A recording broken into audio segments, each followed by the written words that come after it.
तो दोस्तों तो हम लोग लेकर आए एनए का प्रैक्टिस सेट। एक प्रैक्टिस सेट हम लोग देख चुके थे, तो आज अपना दूसरा प्रैक्टिस सेट इसका स्टार्ट करेंगे। जो नर्सिंग असिस्टेंट के 50 क्वेश्चन आपके आते हैं, इसमें आपका वेटेज पता ही हुआ है कि 15 क्वेश्चन आपके केमिस्ट्री रसायन विज्ञान, 15 क्वेश्चन आपके बायोलॉजी और 5 क्वेश्चन फिजिक्स से, 5 क्वेश्चन मैथ से और साथ ही साथ 10 क्वेश्चन आपके जीएस से हो जाते हैं। ये आपका वेटेज रहता है एनए का। तो आज हम लोग अपना प्रैक्टिस सेट स्टार्ट करेंगे। ये जो क्वेश्चन आपको कराए जा रहे हैं कहीं ना कहीं पूछे ही गए हैं आपके नर्सिंग असिस्टेंट पे, और अगर नहीं पूछे गए तो आगे बहुत ही संभावना है इनकी पूछे जाने की। तो आपको बस इतना सा काम करना है कि जितने भी क्वेश्चन कराए जा रहे हैं आपको बहुत ही अच्छी तरीके से इन क्वेश्चन को पढ़ के जाना है, ठीक है।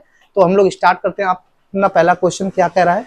पहला क्वेश्चन क्या कह रहा है? कह रहा है शरीर की अनैच्छिक क्रियाओं का नियंत्रण होता है। कह रहा है कि शरीर की जो अनैच्छिक क्रियाएं इनका नियंत्रण होता है। तो ऑप्शन दिया गया अग्र मस्तिष्क के मेडुला से, मध्य मस्तिष्क के मेडुला से, पश्चिम मस्तिष्क की मेडुला से, तो मेरुरज्जु की। तो ध्यान रखेंगे आपकी जो शरीर की अनैच्छिक क्रियाएं होती हैं इनका जो नियंत्रण करता है पश्चिम मस्तिष्क जो होता है आपका, पश्चिम मस्तिष्क के मेडुला से होता है। तो इसका जो ऑप्शन नंबर सी हो जाएगा, इसका ऑप्शन नंबर सी आपका राइट हो जाएगा, पश्चिम मस्तिष्क के मेडुला से, ठीक है। तो option number C. Second question क्या कह रहा है अपना? कह रहा कि फाइटो हार्मोन क्या है। तो फाइटो हार्मोन आपका क्या है? तो आप ध्यान रखेंगे जो फाइटो हार्मोन है यह एक क्रिया है किसकी? प्रकाश संश्लेषण यानी फोटोसिंथेसिस की। तो आपको क्या करना है? फाइटो हार्मोन क्या है? पहला ऑप्शन कह रहा है कि शारीरिक प्रक्रियाओं को प्रभावित करने वाले पौधों द्वारा संश्लेषित नियामक। सेकंड ऑप्शन है प्रकाश संश्लेषण के लिए इस्तेमाल किए जाने वाले पदार्थ। ऑप्शन नंबर सी है रोग नियंत्रित करने वाले पदार्थ। और लास्ट ऑप्शन क्या है अपना? छीलने के लिए इस्तेमाल किए जाने वाले रसायन। तो ऑप्शन नंबर जो बी है आपका प्रकाश संश्लेषण के लिए इस्तेमाल किए जाने वाले पदार्थ। तो बस आपका यही कि प्रकाश संश्लेषण के लिए जो इस्तेमाल किए जाने पदार्थ हैं इसी को हम लोग कहते हैं फाइटो हार्मोन। तो जो इसका ऑप्शन नंबर बी है आपका बिल्कुल सही हो जाएगा। क्या? प्रकाश संश्लेषण के लिए इस्तेमाल किए जाने वाले पदार्थ, ठीक, option number B. Next question क्या कह रहा है?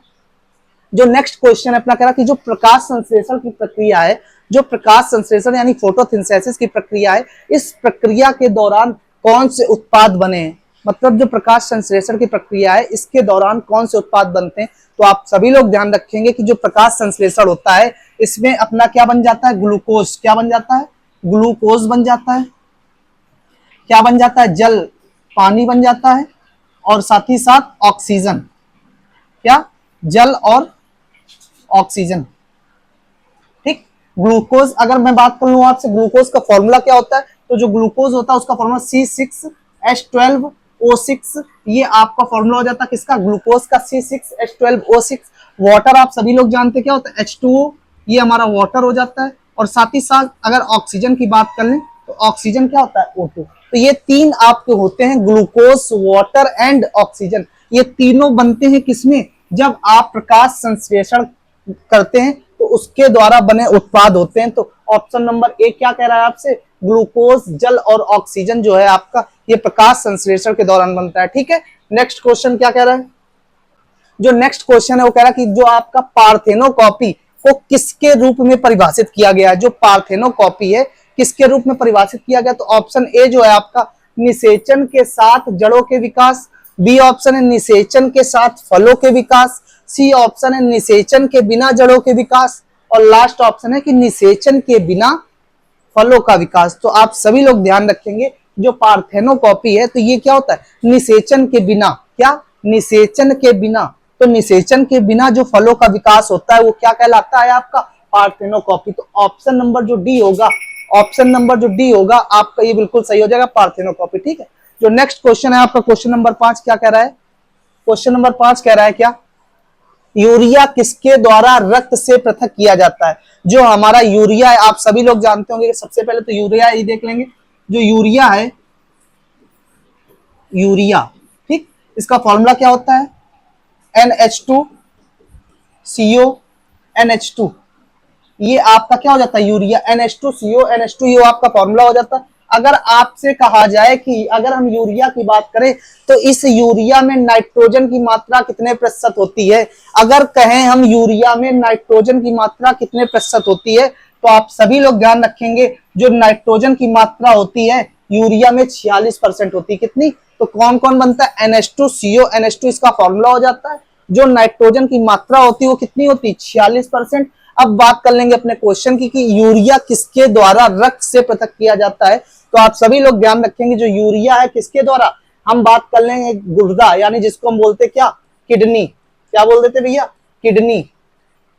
जो हमारी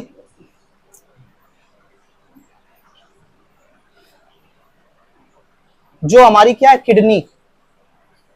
जो किडनी है या इसी को आप गुर्दा कहेंगे, और कहीं कहीं इसी को वक्र कहा जाएगा, क्या वक्र कह दिया जाएगा। तो आप सभी लोग ध्यान रखेंगे ये तीनों शब्द एक ही हैं आपके, गुर्दा, किडनी या वक्र। तो ये आपके यूरिया किसके द्वारा रक्त से पृथक किया जाता है, तो ऑप्शन नंबर डी इसका सही हो जाएगा। यूरिया आपका NH2CO NH2, और ये नाइट्रोजन की मात्रा इसमें 46% हो जाती है, ठीक है। जो नेक्स्ट क्वेश्चन हमारा क्या कह रहा है, नेक्स्ट क्वेश्चन है हमारा मनुष्य शरीर में खून की जो शुद्धिकरण की प्रक्रिया है, मानव शरीर में जो ब्लड है उसके शुद्धिकरण की जो प्रक्रिया है क्या कहलाती है। तो आप सभी लोग ध्यान रखें, मैंने आपको बता भी रखा है, अगर नहीं जानते तो देख लो। अगर हम कहें कि ब्लड का प्यूरिफिकेशन कौन करता है, क्या ब्लड का प्यूरिफिकेशन कौन करता है, तो आप देखेंगे प्यूरिफिकेशन ऑफ ब्लड, या रक्त का शुद्धिकरण, रक्त का शुद्धिकरण कौन करता है। बात समझ में आ रही, जो इसका शुद्धिकरण भैया क्या कौन कर देता है, किडनी। कौन कर देता है, किडनी कह सकते हैं या आप गुर्दा कह सकते हैं, ठीक। अगर बात करें शुद्धिकरण कौन करता है, किडनी। लेकिन क्वेश्चन में पूछा गया जो मनुष्य शरीर में खून का शुद्धिकरण है उस प्रक्रिया को क्या कहा जाता है। तो आप सभी लोग ध्यान रखेंगे जो ये प्रक्रिया उसको डायलिसिस कहा जाता है। क्या कहा जाता है, डायलिसिस। यानी ऑप्शन नंबर जो ए दिया गया है डायलिसिस आपका बिल्कुल सही जवाब हो जाएगा, ठीक है। ध्यान रखेंगे डायलिसिस। नेक्स्ट क्वेश्चन क्या कह रहा है, जो नेक्स्ट क्वेश्चन है कह रहा है कि निम्नलिखित में से कौन सी विशेषता मटर के एक पौधे में अप्रभावी होती है। जो मटर का पौधा होता है, तो आप सभी लोग ध्यान रखेंगे कि जो मटर का पौधा होता है उसमें कौन सी एक प्रक्रिया है जो अप्रभावी रहती है। 4 ऑप्शन दिए गए आपको, एक हरी फली, दूसरा झुर्रीदार बीज, तीसरा है गोल बीज, और लास्ट ऑप्शन है क्या, पीले बीज। तो आप सभी लोग ध्यान रखेंगे कि जो अप्रभावी होती है वो हमारा क्या होता है, झुर्रीदार बीज। क्या होता है, झुर्रीदार बीज, यानी ऑप्शन नंबर बी जो हमारा है झुर्रीदार बीज, इसका बिल्कुल करेक्ट ऑप्शन है। आप सभी लोग ध्यान रखेंगे, ठीक। नेक्स्ट क्वेश्चन क्या है, नेक्स्ट क्वेश्चन से पहले ये अपना एनए वाला ऐप है, आप सभी लोग जो भी परचेज करना चाहते हैं बायोलॉजी, केमिस्ट्री या फिजिक्स, तो आप सभी लोग यहाँ से पीडीएफ परचेज कर सकते हैं। सभी लोग आप इसको फॉलो कर लीजिए, यहाँ से आप सारी बुक परचेज कर सकते हैं, ठीक है। तो ध्यान रहे एनए वाला ऐप। नेक्स्ट क्वेश्चन क्या कह रहा है, नेक्स्ट क्वेश्चन है अस्थि मज्जा में मौजूद कौन सा हार्मोन आरबीसी उत्पादन को बढ़ावा देता है। कौन सा है जो अस्थि मज्जा यानी बोन मैरो में मौजूद कौन सा हार्मोन, जो बोन मैरो होता है इसमें कौन सा हार्मोन होता है जो हमारे आरबीसी उत्पादन को बढ़ावा देता है। 4 ऑप्शन, सीरोटोनिन, सोमैटोस्टेनिन, एरिथ्रोपाइटिन और कोलोसिस्टोकाइनिन। तो आप सभी लोग ध्यान रखेंगे वो जो हार्मोन है जो किसमें, बोन मैरो में पाया जाता है, किसके लिए, आरबीसी के लिए। तो उसका ऑप्शन है ऑप्शन नंबर सी, एरिथ्रोपाइटिन। क्या है, एरिथ्रोपाइटिन लिखेंगे आप। एरिथ्रोपाइटिन क्या है, एरिथ्रोपाइटिन, ये आपका ऑप्शन नंबर सी जो है एरिथ्रोपाइटिन बिल्कुल इसका सही जवाब है क्वेश्चन नंबर 8 का, ठीक है। नेक्स्ट क्वेश्चन की बात करेंगे, जो नेक्स्ट क्वेश्चन है अपना, नेक्स्ट क्वेश्चन क्या कह रहा है कि जो आपातकालीन स्थिति है, क्या है, आपातकालीन स्थिति के दौरान कौन सा हार्मोन उत्सर्जित होता है।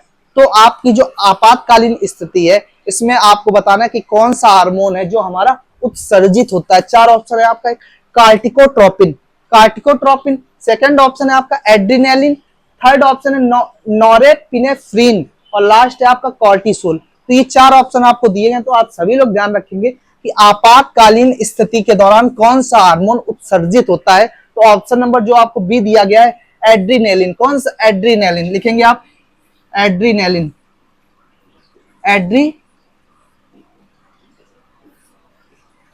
एड्रिनलिन,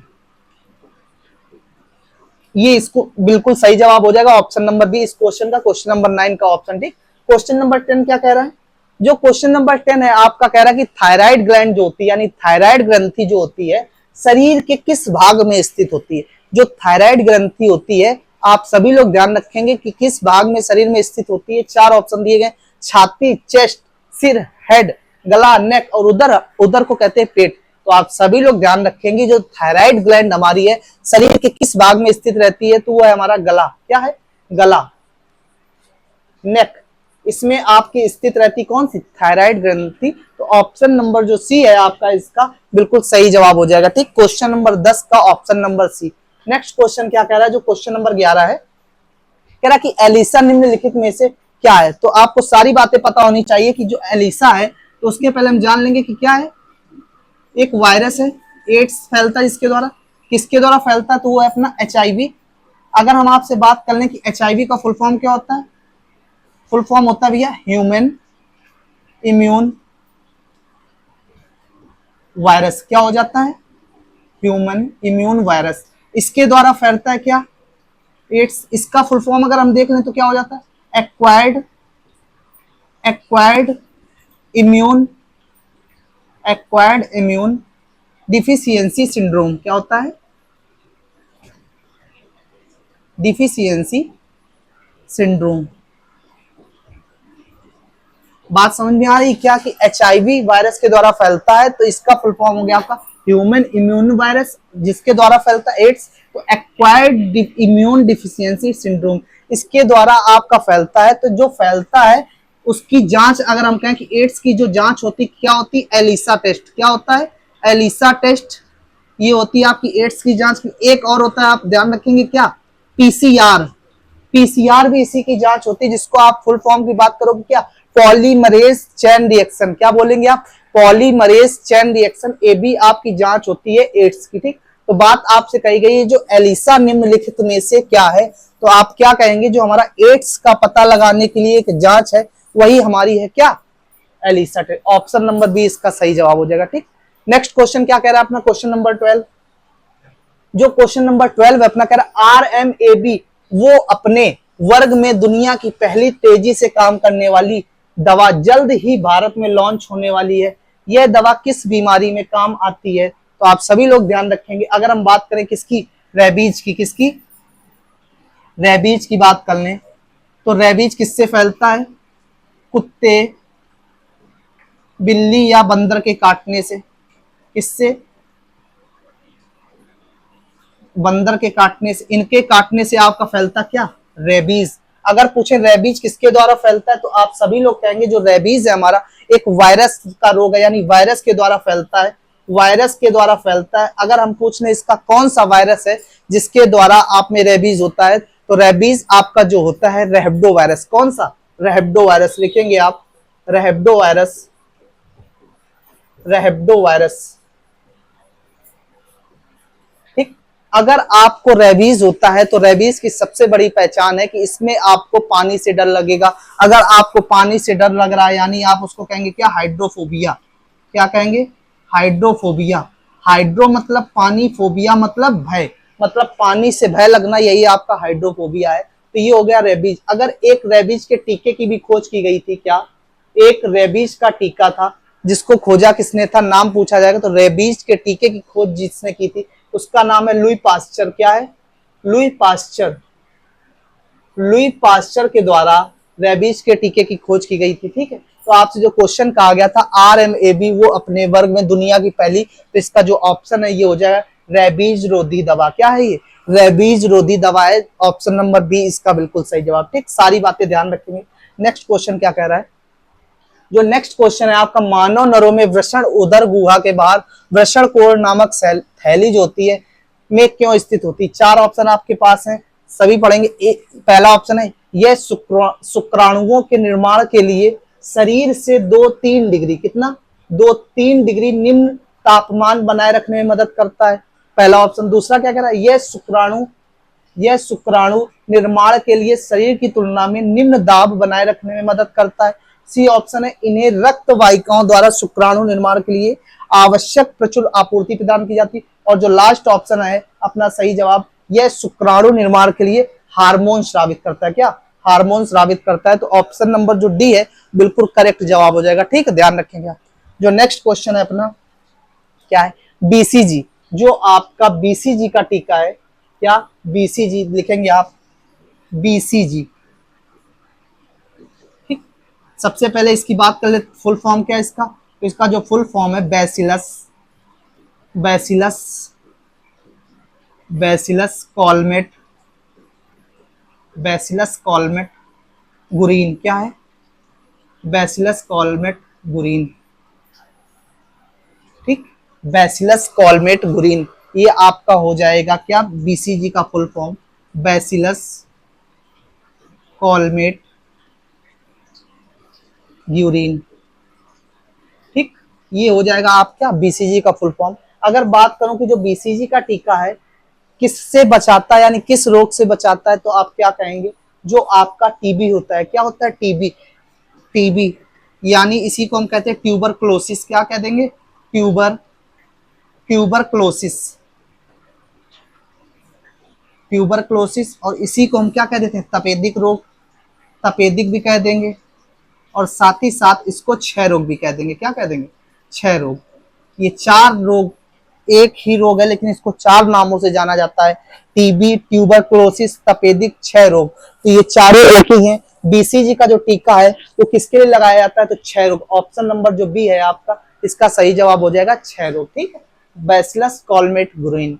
नेक्स्ट क्वेश्चन क्या कह रहा है, जो नेक्स्ट क्वेश्चन है अपना कह रहा है कि मानव शरीर में मूत्र निर्माण के दौरान घटित घटनाओं का अनुक्रम इनमें से कौन सा है, तो आप सभी लोग ध्यान करेंगे, ये क्वेश्चन बहुत बार पूछा गया, सीधा सीधा आप इसका आंसर ध्यान रखेंगे, क्या, मानव शरीर में मूत्र निर्माण के दौरान घटित घटनाओं का अनुक्रम इनमें से कौन सा है, तो जो ऑप्शन नंबर ए दिया गया है, निस्पंदन, पुनः अवशोषण और श्रावण, ये जो ऑप्शन है आप बिल्कुल ध्यान कर लीजिए, इसका बिल्कुल सटीक जवाब है, सीधा सीधा क्वेश्चन पूछा जाएगा, अगर आपसे पूछा जाए तो आप इसको ध्यान रखेंगे, ऑप्शन नंबर ए, ठीक। नेक्स्ट क्वेश्चन क्या कह रहा है देखिएगा, जो नेक्स्ट क्वेश्चन है कि ठोस कार्बन डाइऑक्साइड, जो ठोस कार्बन डाइऑक्साइड होती है वो किस नाम से जाना जाता है। सबसे पहले अगर मैं बात करूं कि जो हमारा कार्बन डाइऑक्साइड है, क्या, कार्बन डाइऑक्साइड, इसका फुल फॉर्म क्या होता है, पहले तो फॉर्मूला देख लेते हैं, CO2 हो जाता है, ठीक है, CO2 हो जाता है आपका इसका फॉर्मूला कार्बन डाइऑक्साइड का। जो आपसे अगर पूछा जाए इसका एक अन्य नाम या क्या कहा जाता, तो ठोस कार्बन डाइऑक्साइड जो होती है इसको अन्य नाम से जाना जाता है, आप क्या कहेंगे, इसी को हम कहते हैं सूखी बर्फ, क्या कहते हैं, सूखी बर्फ, जो आपको ऑप्शन नंबर बी में दिया गया, तो इसका सटीक जवाब जो हो जाएगा सूखी बर्फ, यानी ऑप्शन नंबर बी, ठीक है, 16 का बी। क्वेश्चन नंबर 17 क्या कह रहा है देखना, कह रहा है कि निम्नलिखित में से कौन सा कथन गलत है, चार कथन दिए गए हैं पदार्थ के रूप में, आपको बताना है कौन सा इसमें गलत है। तो देखिएगा, पहला कह रहा है कि पदार्थ के कण बहुत छोटे होते हैं, बात सही है, जो आपने पढ़ा है, जो पदार्थ होता है उसके कण बहुत ही बारीक यानी छोटे होते हैं। दूसरा, पदार्थ के कण एक दूसरे की ओर आकर्षित करते हैं, ये भी बात ठीक है। पदार्थ के कणों के बीच रिक्त स्थान होता है, ये भी बात ठीक है। लेकिन जो ऑप्शन नंबर ए है आपका, क्या कह रहा है, पदार्थ के कण स्थिर अवस्था में होते हैं, लेकिन ये स्थिर अवस्था में नहीं होते हैं। मतलब ये जो आपका ऑप्शन दिया गया कि स्थिर अवस्था में होते हैं, ये ऑप्शन आपका गलत हो जाएगा, जो आपसे कहा गया गलत कथन बताओ, यानी ऑप्शन नंबर ए आपका बिल्कुल सटीक जवाब हो जाएगा, ऑप्शन नंबर ए, ठीक। तो मतलब 17 का ए हो गया हमारा। क्वेश्चन नंबर 18 की बात कर लेंगे, कह रहा एक तत्व है, जो एक तत्व के नाभिक में 15 प्रोटॉन है, हमारा 15 प्रोटॉन है और 22 न्यूट्रॉन है, इसकी द्रव्यमान संख्या क्या होगी। तो आप सभी लोग तो पहले देखेंगे, जो न्यूक्लियस होता है, न्यूक्लियस होता है उसमें क्या होता है, प्रोटॉन होता है और न्यूट्रॉन होता है, ठीक है, पीस फॉर प्रोटॉन, और ये आपका हो गया न्यूट्रॉन। अगर हम बात करें, एक फॉर्मूला शायद आपने पढ़ा हो, अगर नहीं पढ़ा तो देखना, Z is equal to P is equal to E होता है, क्या होता है, Z is equal to P is equal to E होता है। अब यहाँ पर Z क्या है, तो Z आपका जो है, इसको आप बोल देंगे क्या, परमाणु क्रमांक, क्या बोल देंगे, परमाणु क्रमांक, परमाणु क्रमांक या एटॉमिक नंबर, क्या, एटॉमिक नंबर बोल देंगे, ठीक। अगर P को डिनोट करें तो क्या बोल देंगे, नंबर ऑफ प्रोटॉन, क्या, नंबर ऑफ प्रोटॉन या प्रोटॉनों की संख्या, क्या, नंबर ऑफ प्रोटॉन या प्रोटॉनों की संख्या। ई हो जाएगा आप क्या, नंबर ऑफ इलेक्ट्रॉन या इलेक्ट्रॉनों की संख्या। बात समझ रहे हैं। क्या, नंबर ऑफ इलेक्ट्रॉन या इलेक्ट्रॉनों की संख्या। Z बराबर P बराबर है। यदि किसी नाभिक में हम तत्व की बात करें, अगर आपको उसमें परमाणु संख्या दी गई है तो किसके बराबर होगी, जितनी आपकी परमाणु संख्या होगी उतनी ही उसमें प्रोटॉन होंगे और साथ ही साथ उसमें उतने ही क्या होंगे, न्यूट्रॉन होंगे। मतलब Z बराबर P बराबर E। इन तीनों चीजों में से आपको किसी भी एक का मान पता हो तो इन तीनों चीजों का मान आप वही मान लेंगे क्योंकि आपस में क्या है, बराबर। ठीक, अब बात करेंगे हम एक फॉर्मूले की, जो आपका फॉर्मूला है क्या होता है, A is equal to P plus N. क्या, A is equal to P plus N की बात कर लेंगे, ये आप पढ़ेंगे पूरा डिफाइन किया। ए आपका यहाँ पर क्या, एटॉमिक मास, क्या भैया, एटॉमिक मास, या आप कह सकते हैं इसको क्या, द्रव्यमान संख्या। द्रव्यमान संख्या ये आपका P वही है नंबर ऑफ प्रोटॉन, और N क्या है, ये आपका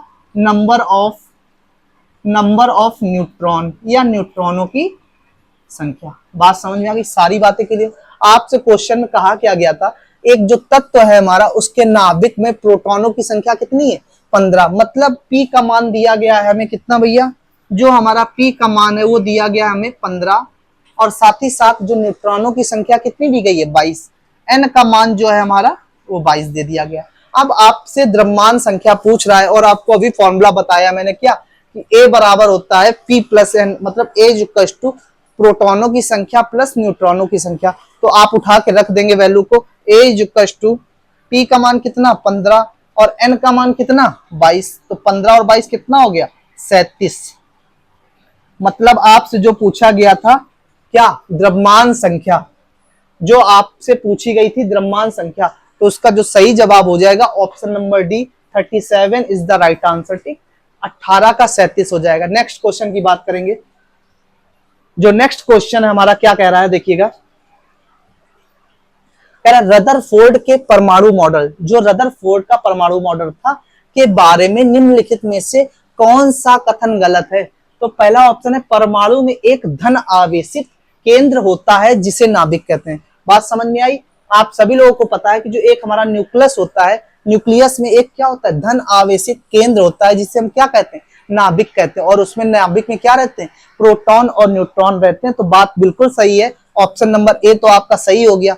बी ऑप्शन क्या कह रहा है, नाभिक का आकार परमाणु के आकार की तुलना में छोटा होता है। ये भी बात सही है कि जो परमाणु होता है उसकी अपेक्षा क्या होता है, नाभिक हमारा छोटा होता है। ठीक, नाभिक एक अंदर रहता है जिसके अंदर न्यूट्रॉन और प्रोटॉन रहते हैं। मतलब ऑप्शन नंबर बी भी सही है। सी ऑप्शन क्या कह रहा है, इलेक्ट्रॉन नाभिक के चारों ओर दीर्घ वृत्ताकार पथ में परिक्रमा करते हैं। यही गलत है। ऑप्शन नंबर सी जो आपसे पूछा है कि गलत जवाब कौन सा है, तो जो ऑप्शन नंबर सी है ये आपका बिल्कुल सही हो जाएगा, गलत कथन ऑप्शन नंबर सी। ठीक, तो सी को आप राइट करेंगे। क्वेश्चन नंबर 20 क्या कह रहा है, जो क्वेश्चन नंबर 20 है आपको कुछ नहीं देखना है, कह रहा परमाणु क्रमांक 17 वाला एक तत्व नीचे दिए गए किस परमाणु क्रमांक के तत्व की समान विशेषताएं रखेगा। अब 17 है तो 17 आप सभी लोग को ध्यान होना चाहिए कि वह कौन सा तत्व है जो आपकी गैस कह लो या तत्व कह लो जो आपका एटॉमिक नंबर 17 में रखा गया है। तो आप सभी लोग जानते हैं फ्लोरीन, क्लोरीन, ब्रोमीन। ठीक, फ्लोरीन का एटॉमिक नंबर होता है 9, क्लोरीन का कितना होता है 17, और ब्रोमीन की बात कर लें तो कितना हो जाता है 35। तो इसकी बात करें 9 हो जाएगा, ये आपका हो जाएगा कितना 17, और ये हो जाएगा आपका 35। तो बस यही आपसे कहा गया कि वह कौन सा तत्व है जो 17 वाला एक तत्व है उसके बराबर या उसके समान विशेषताएं रखेगा। तो option number D 35 is the right answer, इसका बिल्कुल सटीक जवाब हो जाएगा। ठीक, नेक्स्ट क्वेश्चन की बात करेंगे हम लोग, क्वेश्चन नंबर 21। क्वेश्चन नंबर जो 21 है, कह रहा ये आपको दिया गया फ्लोरीन का, क्या दिया गया है, आप लिख सकते हैं इसको 9F19। ये आपको फ्लोरीन के बारे में बताया गया है। ठीक है, कह रहा में न्यूट्रॉनों, प्रोटॉनों और इलेक्ट्रॉनों की संख्या क्या होगी। तो 9F19, तो आप ध्यान रखेंगे ये क्या होता है हमारा, ये होता है हमारा परमाणु क्रमांक। ये क्या होता है भैया, परमाणु क्रमांक। और ये क्या हो जाता है, द्रव्यमान संख्या कह लो या परमाणु भार कह लो, क्या कह लो, या तो द्रव्यमान संख्या या तो आप इसको कह सकते हो परमाणु भार। ठीक, इसको आप ए से डिनोट कर लेना, इसको आप जेड से डिनोट कर लेना। ये आपका जेड से प्रदर्शित किया जाएगा परमाणु क्रमांक, और जो परमाणु भार है इसको आपको ए से डिनोट किया जाएगा। तो आपसे कहा गया है क्या कि कितने न्यूट्रॉन होंगे, कितने प्रोटॉन और कितने इलेक्ट्रॉन होंगे। तो जो ये 9 दिया गया, अभी आपको मैंने बताया था कि जेड बराबर पी बराबर ई होता है। क्या जेड बराबर पी बराबर ई, मतलब जितने उसमें परमाणु संख्या की संख्या होगी वो किसके, प्रोटॉन और इलेक्ट्रॉनों की संख्या के बराबर होगी। तो यहाँ पे आपको कितना दिया गया है, जो जेड है हमारा दिया गया है कितना, 9। प्रोटॉनों की संख्या जो है वो भी 9 और इलेक्ट्रॉनों की संख्या 9।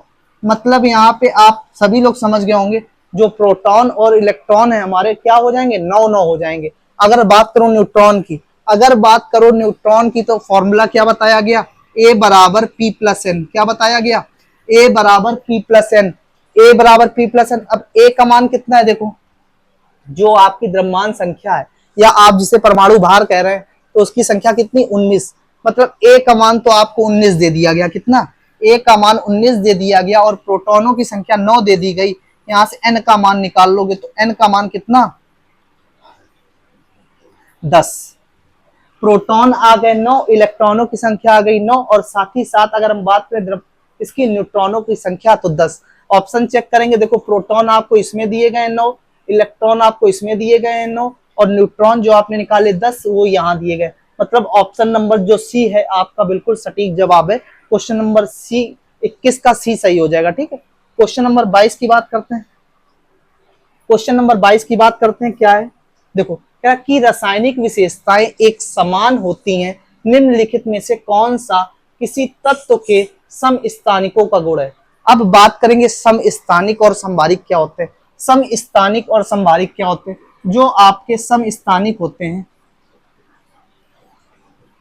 समस्थानिक और संभारिक, संभारिक इसको बोला जाता है आइसोटॉप्स। क्या बोला जाता है भैया, आइसोटॉप्स। और इसको बोला जाता है आइसोबार, आइसोबार।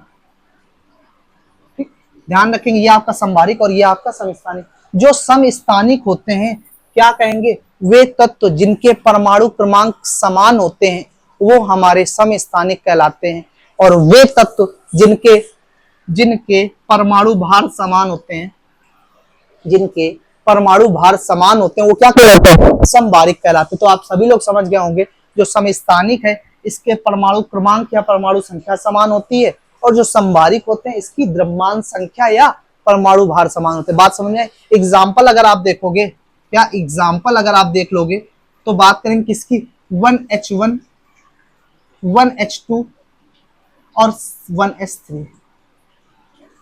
1H1 की बात करें तो क्या हो जाता है हमारा, इसको आप बोल दोगे प्रोटियम। अगर हम 1H2 की बात कर दें तो ये हो जाता है हमारा क्या, ड्यूटेरियम। और 1H3 की बात कर दें तो क्या हो जाता है, ट्रिटियम। ध्यान रखना, 1H1 होता है प्रोटियम, 1H2 होता है ड्यूटेरियम, और 1S3 होता है हमारा ट्राइट्रियम। तो ये जो होते हैं ये तीनों किसके उदाहरण है, देखो जो इसका परमाणु क्रमांक है तीनों का क्या है, 1। तो जिसके परमाणु क्रमांक समान होते हैं वो हमारा क्या कहलाता है, समस्थानिक कहलाता है। और जिसके परमाणु द्रव्यमान या परमाणु भार समान होते हो क्या, एग्जाम्पल के लिए 18 ऑर्गन 40, 18 ऑर्गन 40, 19 पोटेशियम 40 और 20 कैल्शियम 40। बात समझना, जो 18 ऑर्गन 40 मतलब जो 18 ऑर्गन गैस है उसका एटॉमिक नंबर आपको, लेकिन एटॉमिक वेट या मास कितना है, 40। अगर मैं पोटेशियम की बात करूं, के से इसको प्रदर्शित करते हैं, एटॉमिक नंबर इसका क्या होगा, 19 होगा। और अगर मैं बात करूं इसके भार की तो भार इसका 40 होगा। ठीक है, अगर कैल्शियम की बात की जाए तो एटॉमिक नंबर इसका हो जाएगा 20 और भार कितना, 40। तो बात समझ में आ रही होगा, आप देख रहे हो क्या कि जो इसका एटॉमिक वेट है, एटॉमिक वेट है वो कितना है, 40। मतलब वह तत्व जिसके परमाणु भार या द्रव्यमान संख्या जो है आपकी क्या हो, समान हो, तो ऐसे केस में आप इसको क्या कहोगे, समभारिक या आइसोबार। ठीक, बात जो थी ये समझिए। लेकिन अपने क्वेश्चन का जो सही जवाब है वो हो जाएगा क्या, क्वेश्चन नंबर बी। मतलब इसका उनके परमाणु क्रमांक समान होते हैं, जो कभी आपको बताया क्या कि जो समस्थानिक होते हैं उनके परमाणु क्रमांक क्या होंगे, समान होंगे। ये भिन्न भिन्न भौतिक गुण प्रदर्शित करते हैं और रासायनिक गुण प्रदर्शित करते हैं। मतलब 2, 3 और 4 जो आपका ऑप्शन नंबर बी दिया गया है, 2, 3 और 4 ये आपका बिल्कुल सही हो जाएगा। और पहला क्या कह रहा है, उनके परमाणु द्रव्यमान समान होते हैं। और परमाणु द्रव्यमान किसमें समान होते हैं, संभारिक में। संभारिक में होते हैं, तो इसलिए ये ऑप्शन आपका नहीं होगा। बाकी दिए हुए आपके तीनों ऑप्शन हो जाएंगे 2, 3 और 4। ठीक, तो ये आपको दिए गए हैं ऑप्शन नंबर बी में। ठीक, अब हम लोग बात करेंगे नेक्स्ट क्वेश्चन की। क्वेश्चन नंबर जो आपका 23 है, कह रहा खाने का सोडा। खाने का सोडा जिसे आप बोलते हैं बेकिंग सोडा, क्या बेकिंग सोडा का वैज्ञानिक नाम क्या है। अगर हम बात करें किसकी, खाने के सोडा की, तो इसका जो फॉर्मूला होता है भैया, हो जाता है क्या, NaHCO3। क्या हो जाता है, NaHCO3। इसको आप क्या कह देते हो, बेकिंग सोडा, बेकिंग सोडा या खाने का सोडा। लेकिन अगर हम बात करें इसके नाम की, तो आप इसको क्या कहोगे, इसको कहोगे सोडियम बाइकार्बोनेट। क्या कहोगे, sodium, sodium by, sodium by carbonate.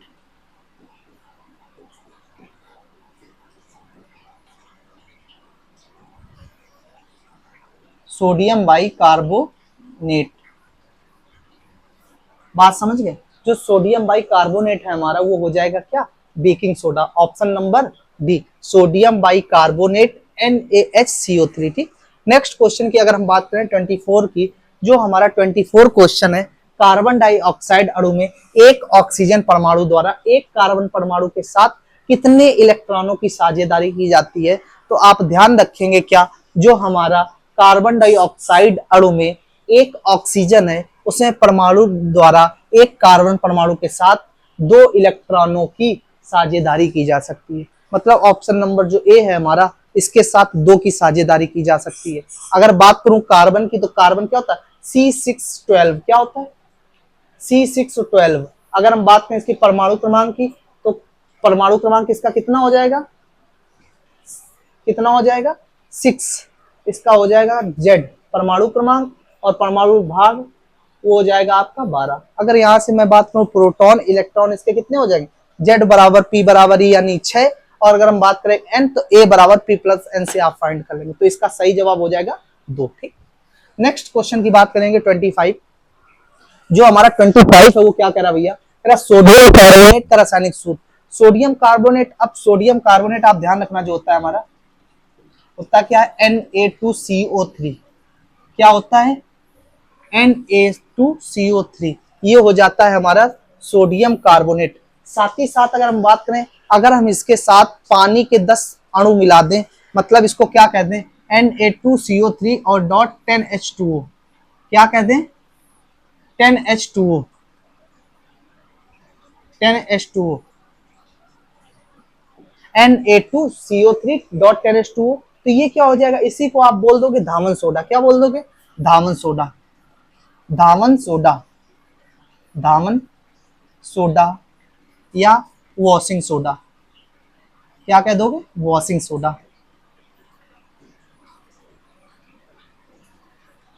ठीक, वॉशिंग सोडा या धावन सोडा, ये हो जाएगा आपका Na2CO3.10H2। अगर आप नाम की बात करें, तो आप इसको बोल सकते हो सोडियम कार्बोनेट डेकाहाइड्रेट। क्या बोल सकते हो, लिखेंगे सोडियम, सोडियम कार्बोनेट,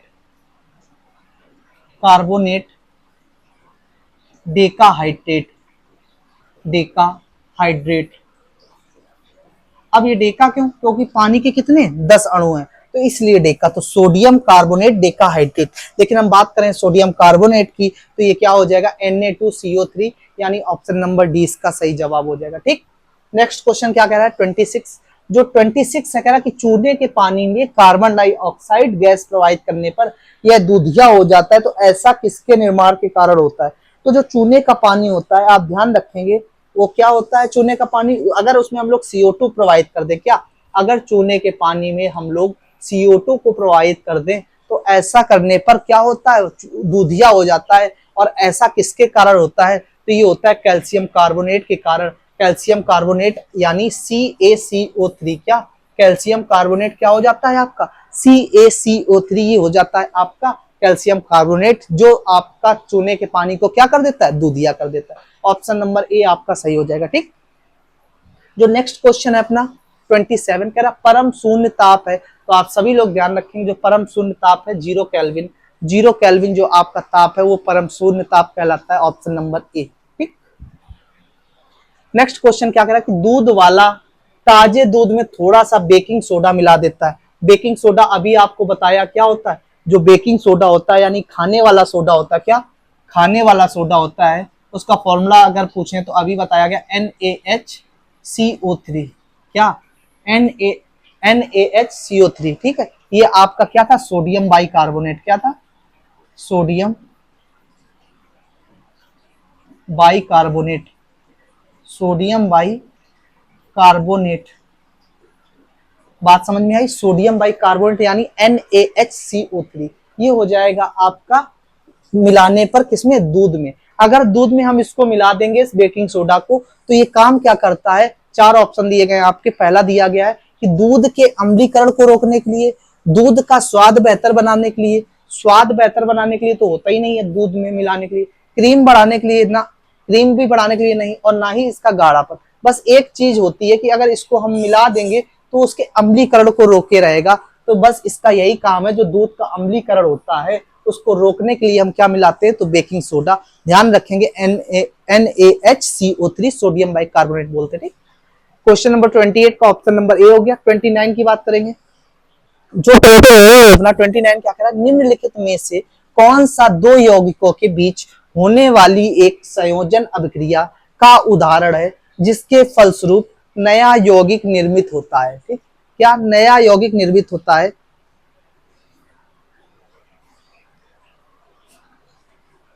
निम्नलिखित में से कौन सा दो यौगिकों के बीच होने वाली एक संयोजन अभिक्रिया है जिसके फलस्वरूप आपका यौगिक निर्मित होता है। 4 ऑप्शन आपको दिए गए हैं, जल का निर्माण, जल का निर्माण, सेकंड ऑप्शन दिया गया है कार्बन डाइऑक्साइड का निर्माण, और सी ऑप्शन आपका जो दिया गया कैल्शियम हाइड्रोक्साइड का निर्माण, और लास्ट दिया गया अमोनिया। तो सारे फॉर्मूलों की बात करोगे आप, जो आपका जल होता है उसका फॉर्मूला हो जाता है H2O, क्या हो जाता है, H2O। अगर कार्बन डाइऑक्साइड की बात करोगे तो हो जाता है आपका CO2। ठीक, और अगर बात करेंगे कैल्शियम हाइड्रोक्साइड, जो हाइड्रोक्साइड मतलब होता है OH ग्रुप, क्या OH ग्रुप, CaOH ट्वाइस, क्या CaOH ट्वाइस जो है आपका हो जाएगा क्या, कैल्शियम हाइड्रोक्साइड। अगर अमोनिया की बात कर लें तो अमोनिया आपका हो जाता है NH3, क्या हो जाता है, अमोनिया हो जाता है आपका NH3। जो इसका सही जवाब है वो है आपका कैल्शियम हाइड्रोक्साइड का निर्माण।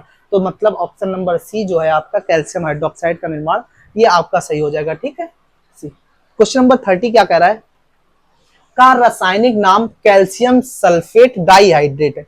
कैल्शियम सल्फेट डाइहाइड्रेट का मतलब क्या है, अब देखना, कैल्शियम सल्फेट डाइहाइड्रेट, अगर हम बात करें जिप्सम की, किसकी, जिप्सम की बात कर लें, जिप्सम की बात करें तो जिप्सम क्या होता है हमारा, CaSO4 और साथ ही साथ 2H2O, मतलब जल के 2 मॉलिक्यूल, CaSO4 कैल्शियम सल्फेट बोलेंगे, ये होता है आपका जिप्सम, और साथ ही साथ पानी के 2 अणु होंगे CaSO4 और 2H2O, इसको आप क्या बोल दोगे, कैल्शियम सल्फेट डाइहाइड्रेट।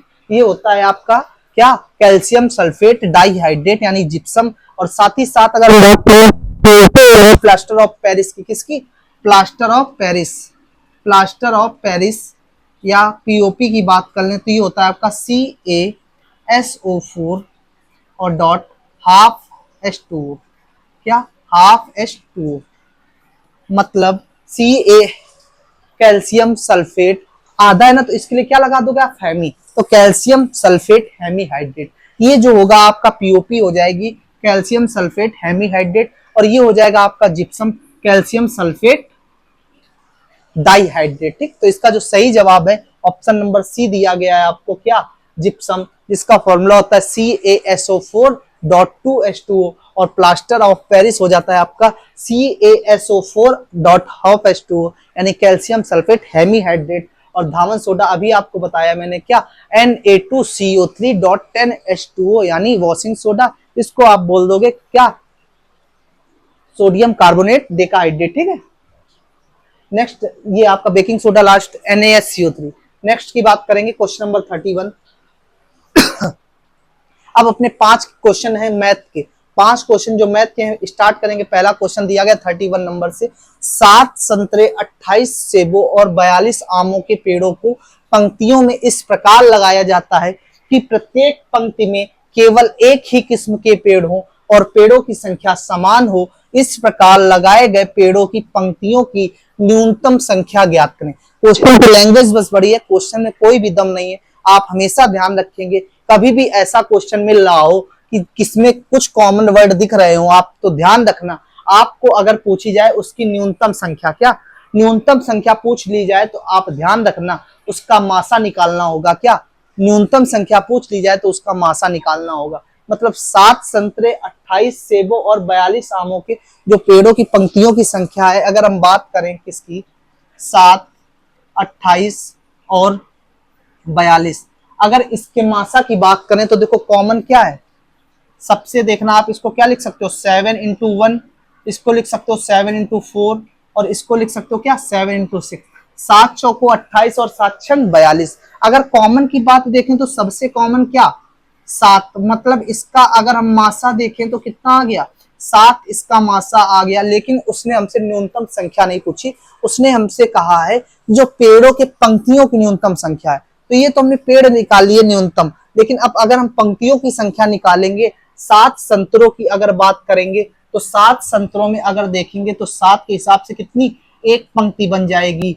और फिर 28 सेबों की अगर बात कर लें, 28 सेबों की बात कर लें तो 7 के हिसाब से कितनी 4 पंक्तियां बन जाएंगी। और 42 आमों की अगर हम बात कर लें तो 42 के हिसाब से कितनी 6 पंक्तियां बन जाएंगी। कितनी, मतलब टोटल पंक्तियां कितनी हो गई 6 और 4 10 और 1 11। कितनी 6 4 10 और 1 11, मतलब जो इसमें कुल न्यूनतम पंक्तियां हो जाएंगी वो 11 हो जाएंगी। मतलब इसका जो ऑप्शन नंबर 3 है 11, वो बिल्कुल सही जवाब हो जाएगा। ठीक है, तो आप ध्यान रखेंगे क्वेश्चन की जो लैंग्वेज है बस वो बड़ी है, सवाल में दम नहीं है। ठीक, ऑप्शन नंबर 3। क्वेश्चन नंबर 32 क्या कह रहा है, क्वेश्चन नंबर 32 जो कह रहा है आपका दो गोलों के आयतन का अनुपात जो है 27:8 है। मतलब अब आपको पता होना चाहिए कि दो गोले हैं हमारे पास, क्या दो गोले हैं हमारे पास और इनकी त्रिज्या पता है क्या होती, आर। क्या होती भैया, आर। अगर हम बात करें इनके आयतनों का जो अनुपात दिया गया, गोले का आयतन क्या होता है 4/3 पाई आर क्यूब। क्या होता है 4/3 पाई। पहले के लिए त्रिज्या r1 मान लो, दूसरे के लिए क्या मान लो r2 मान लो। अगर हम यहां से देखेंगे इसका आयतन 4/3 पाई r1 क्यूब बोल देंगे और इसको क्या बोल दोगे अनुपात दिया गया, तो दूसरा हो जाएगा 4/3 पाई r2 क्यूब। बात समझ में आई, 4/3 पाई r2 क्यूब। 4/3 पाई से 4/3 पाई निपट लिया, बचा क्या r1 का क्यूब बटे r2 का क्यूब। क्या बच गया r1 का क्यूब बटे r2 का क्यूब, ये आपका बच गया, जिसका मान आपको दिया है कितना 27:8। कितना दिया है 27:8, मतलब 27:8।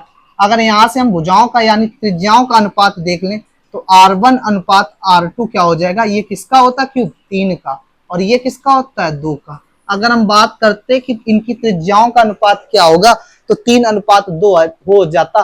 लेकिन पूछा गया है पृष्ठीय क्षेत्रफल, अब आपको पृष्ठीय क्षेत्रफल भी पता होना चाहिए। तो जो गोले का पृष्ठीय क्षेत्रफल होता है क्या होता है 4 पाई आर स्क्वायर। अगर हम पहले की बात करें तो 4 पाई r1 स्क्वायर हो जाएगा, और अगर दूसरे की बात करें तो 4 पाई r2 स्क्वायर हो जाएगा। इनका भी अनुपात चाहिए तो क्या 4 पाई r1 स्क्वायर बटे 4 पाई r2 स्क्वायर। 4 पाई से 4 पाई खत्म, तो r1 स्क्वायर बटे r2 स्क्वायर, और r1 का मान 3 दिया गया, मतलब उसका स्क्वायर करोगे तो क्या हो जाएगा 3 का स्क्वायर 9 और इसका 2 का स्क्वायर 4, मतलब 9:4। ये हो जाएगा आपका गोले का पृष्ठीय क्षेत्रफल 9:4, जो आपको ऑप्शन नंबर ए में दिया गया है 9:4। ठीक, ऑप्शन नंबर ए बिल्कुल सही हो जाएगा। नेक्स्ट क्वेश्चन की बात करेंगे, ये क्वेश्चन अभी मैं आपको कराऊंगा, बीच में आ गया है, मैथ का देखेंगे पहले। क्वेश्चन नंबर 34, क्वेश्चन नंबर 34 क्या कह रहा है कि 10 पुरुष किसी कार्य को 18 दिनों में पूरा कर सकते हैं, 6 दिनों के बाद 5 और पुरुष उनके साथ कार्य में शामिल हो जाते हैं। पहले कह रहा है कि जो 10 पुरुष हैं किसी कार्य को 18 दिन में निपटा देंगे, लेकिन काम के पहले 6 दिन बाद हुआ क्या कि 5 पुरुष और आके उनके साथ शामिल हो गए। तो कह रहा है कि शेष कार्य को पूरा करने में कितने दिन लगेंगे। कितने पुरुष थे, आपने फॉर्मूला पढ़ा होगा MDH। M1D1H1 M2D2H2। इसी से लगाएंगे हम क्या, तो 10 पुरुष हैं तो 10 पुरुष मैन कितने हो गए 10, ठीक। 18 दिनों में खत्म करना था, मतलब काम को पूरा करना था 6 दिन बाद। अगर 6 दिन बाद, पहले था 18 दिन, 6 दिन बाद, तो मतलब काम कितने दिन हुआ होगा 12 दिन। डे कितने रहे होंगे 12 दिन। अब 12 दिनों के बाद हुआ क्या, पहले 10 पुरुष थे ही थे, लेकिन 5 पुरुष आकर उनके साथ कार्य में और शामिल हो गए। अगर 5 पुरुष उनके साथ और आके शामिल हो गए तो पहले 10 थे, अब कितने हो गए, अब मैन की संख्या हो गई 15। तो बस आपसे पूछा कि काम शेष कार्य को समाप्त होने में कितने दिन, यानी दिनों की संख्या पूछिए।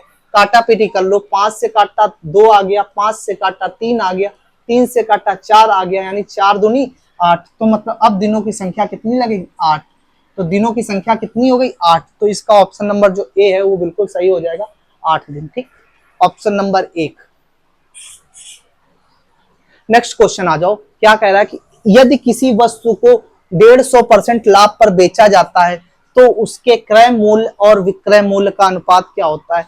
पहली बात तो आप ध्यान रखोगे कि हम जब भी क्रय मूल्य की बात करेंगे तो हर चीज अपने आप में 100%, यानी उसी वस्तु कह लो या उसका परसेंट कह लो, अपने आप में आप 100% मान के चलोगे, मतलब वस्तु का क्रय मूल्य 100 मान के चलोगे। हमने मान लिया कि वस्तु का क्रय मूल्य कितना 100 है, कितना है 100 है। अब हमने अगर आपसे कहा क्या कि उस वस्तु को 150% के लाभ पर बेच दो। अगर हम आपसे कहें 100 का 50% कितना, तो आप कहोगे भैया 50, 100 का 100% 100, लेकिन उसने आपसे कहा है कि 150% लाभ पर, मतलब 100 का अगर हम 150% निकालेंगे तो क्या होगा 150 ही होगा। मतलब पहले था 100 क्रय मूल्य, उसके बाद उसको 150% लाभ पर बेच दिया, तो क्रय मूल्य तो 100 था। अगर 150% लाभ पर बेचा मतलब वस्तु को कितने में बेचा होगा 250 रुपए में बेच दिया होगा। बात समझ में आई।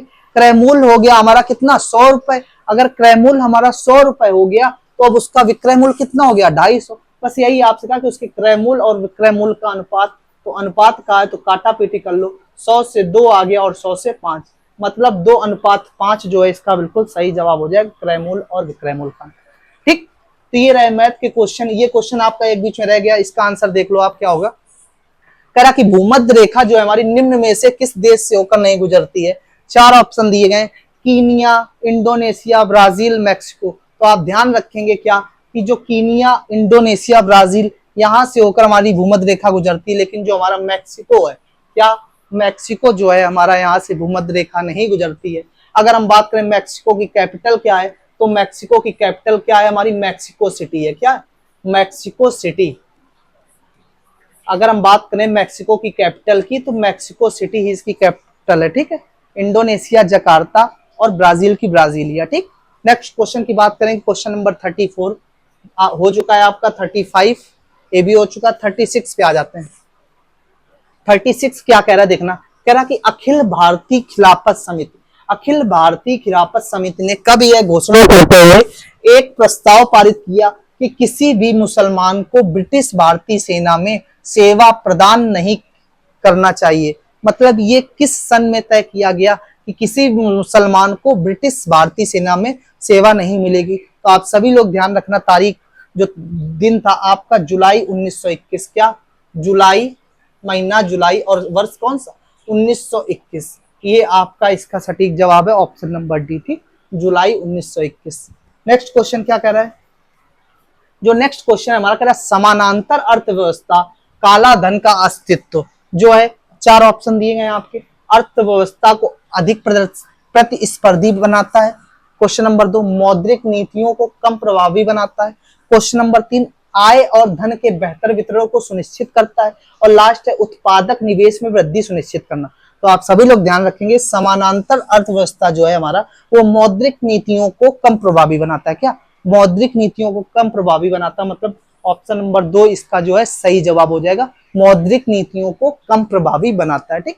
क्वेश्चन नंबर 37 का ऑप्शन नंबर बी हो गया। क्वेश्चन नंबर 38 की अगर हम बात कर लें, जो गरीबी हटाओ था, क्या गरीबी हटाओ का एक नारा था, तो आपसे पूछा गया है गरीबी हटाओ और न्याय के साथ विकास, क्या न्याय के साथ विकास। अगर आपसे कहा जाए कि न्याय के साथ विकास किसके ऊपर, गरीबी हटाओ में के प्रमुख उद्देश्य, तो ये किस पंचवर्षीय योजना, आप सभी लोग जानते हैं कि पंचवर्षीय योजना हमारे देश में कितनी हो चुकी है, 12, जो 12वीं थी 2012 से लेकर 17 थी, ठीक है। ये पंचवर्षीय योजनाएं हैं और ये पंचवर्षीय योजनाओं को कौन बनाता, तो ये काम करती है इस पर योजना आयोग। योजना आयोग जो आपकी पुरानी संस्था, अब इसको नए में परिवर्तित कर दिया गया, किस पे, नीति आयोग पर, ठीक। देश की पंचवर्षीय योजनाओं को बनाने का काम तो योजना आयोग का है या नीति आयोग का, लेकिन अगर हम बात करूं कि इस पे अनुमोदन कौन करता है, तो आप कहेंगे अनुमोदन करता है एनडीसी यानी राष्ट्रीय विकास परिषद, नेशनल डेवलपमेंट काउंसिल, ठीक है, राष्ट्रीय विकास परिषद। योजना आयोग हो गया और साथ ही साथ आपको राष्ट्रीय विकास परिषद यानी एनडीसी के बारे में जानकारी दे दी गई। अगर मैं आपसे कहूं कि राष्ट्रीय विकास परिषद यानी एनडीसी जो है इसकी स्थापना कब हुई थी, तो आप सभी लोग ध्यान रखेंगे जो हमारा एनडीसी था यानी राष्ट्रीय विकास परिषद था, इसकी स्थापना 6 अगस्त सन 1952 को हुई थी। कब हुई थी, तारीख सन आप दोनों ध्यान रखेंगे। एनडीसी जो था नेशनल विकास परिषद, राष्ट्रीय विकास परिषद, इसकी स्थापना 6 अगस्त सन 1952 को हुई थी, ठीक।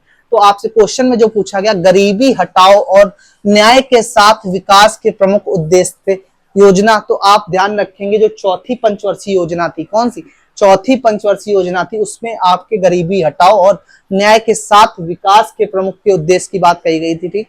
ऑप्शन नंबर बी इसका सही हो जाएगा, क्वेश्चन नंबर 38 का, ठीक।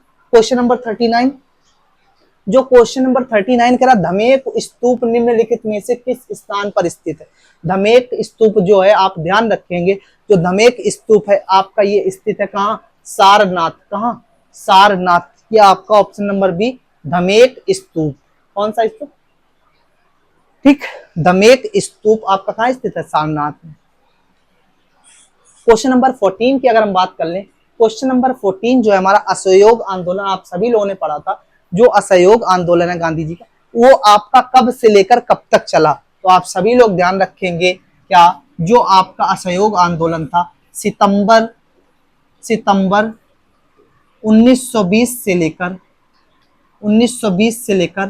अप्रैल 1922 तक चला था, ठीक, 1922 तक चला था। तो आप सभी लोग ध्यान रखेंगे जो आपका असहयोग आंदोलन था कब से कब तक, तो सितंबर 1920 से लेकर अप्रैल 1922 तक, यानी ऑप्शन नंबर 2 जो है आपका बिल्कुल सटीक जवाब हो जाएगा, ठीक।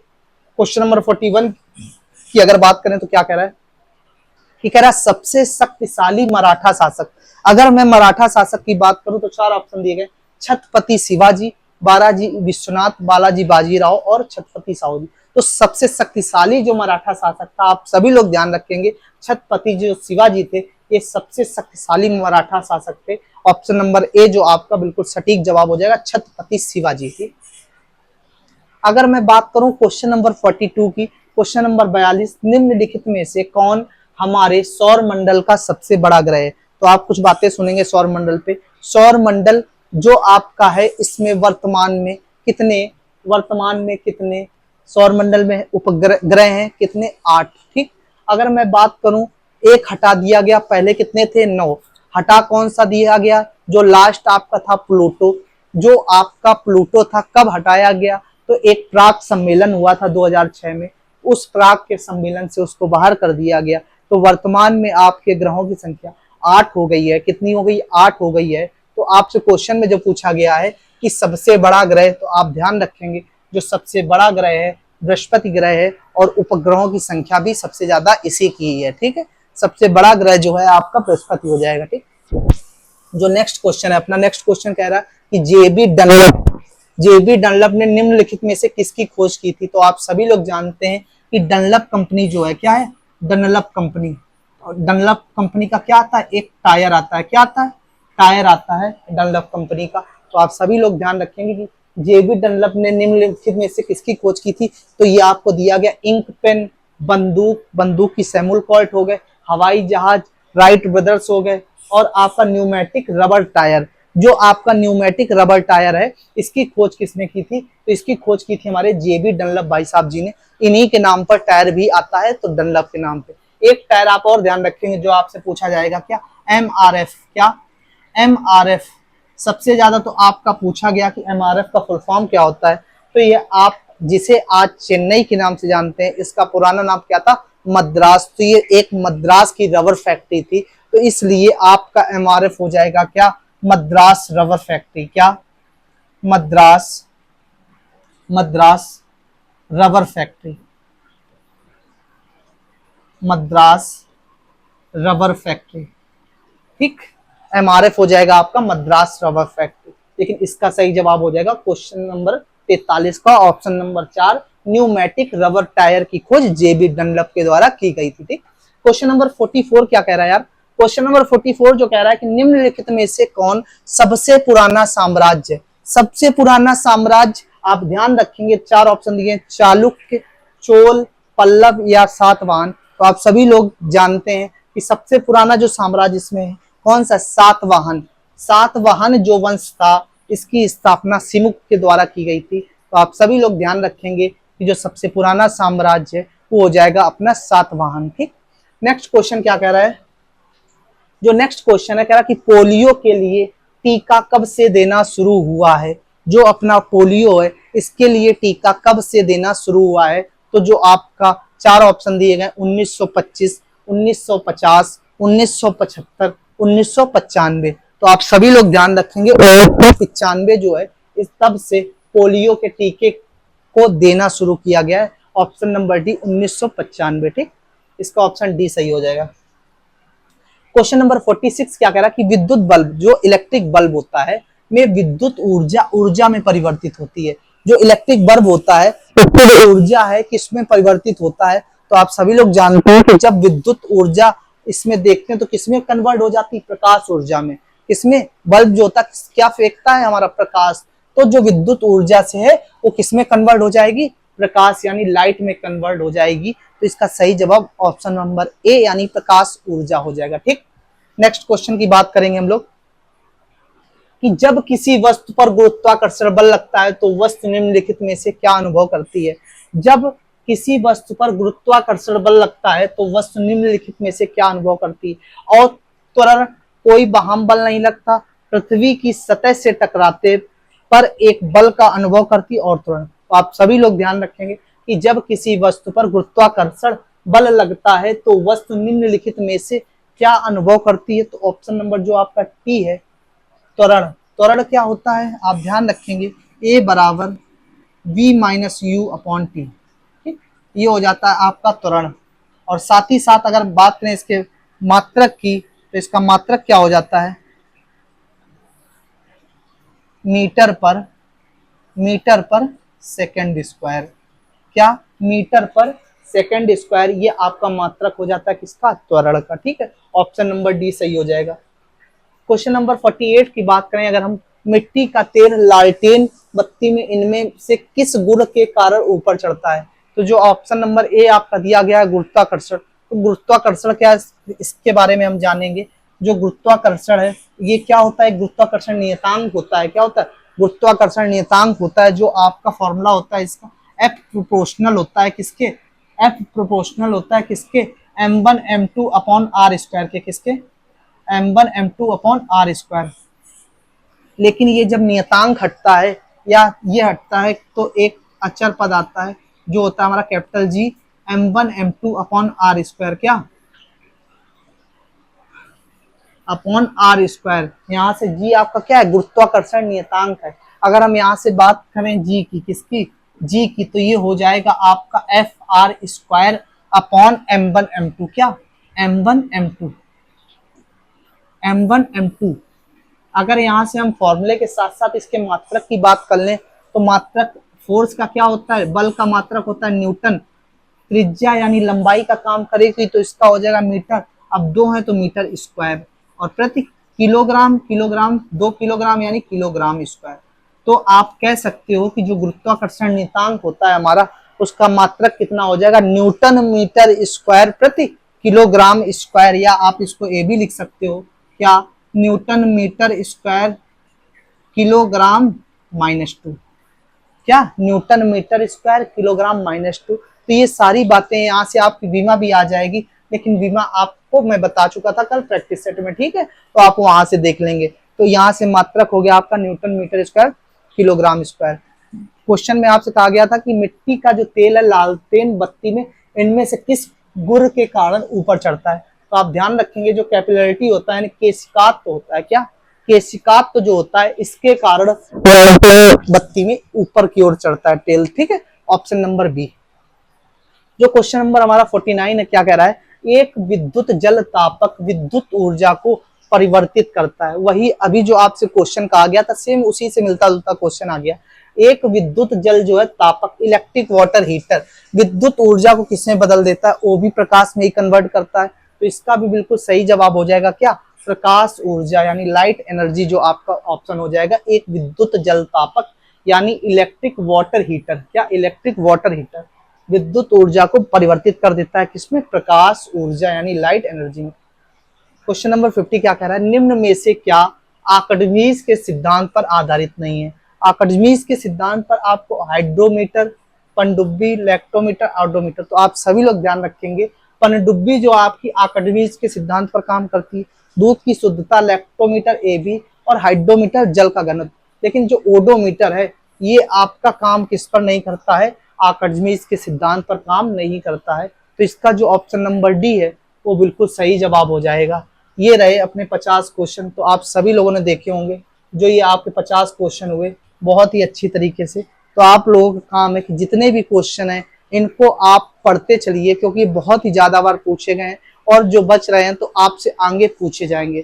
तो जिस तरह से हम लोग प्रैक्टिस सेट करा रहे हैं आप इन सारे क्वेश्चन को लर्न करते चलिए, सारे के सारे क्वेश्चन आपको एग्जाम में हूबहू देखने को। बस आपका काम है कि क्वेश्चन को पढ़ते रहिए और समय समय पर रिवीजन करते रहिए और आपको एक प्रैक्टिस सेट रोज कराया जाएगा। ठीक, जय हिंद।